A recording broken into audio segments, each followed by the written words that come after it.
दोस्तों आज हम लोग सीखेंगे what is the difference between electrical synchronous motor and electrical induction motor.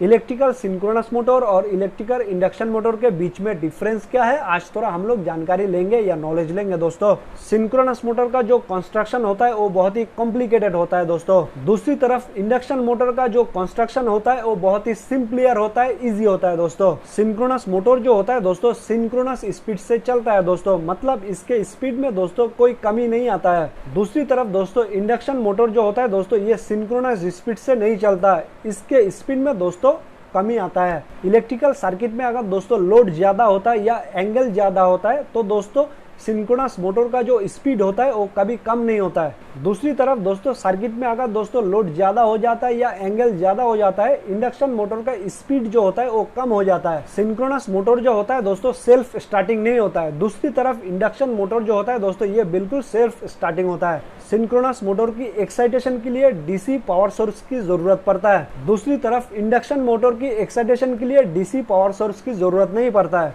Synchronous motor जो होता है बहुत ही एक्सपेंसिव होता है, कॉस्टली होता है, इसका मेंटेनेंस भी बहुत ही एक्सपेंसिव होता है। दूसरी तरफ इंडक्शन मोटर जो होता है यह ज्यादा एक्सपेंसिव नहीं होता है और कॉस्टली भी नहीं होता है और इसका मेंटेनेंस का खर्चा भी ज्यादा नहीं होता है। सिंक्रोनस मोटर का स्पीड जो होता है इसको कंट्रोल नहीं किया जा सकता है दोस्तों।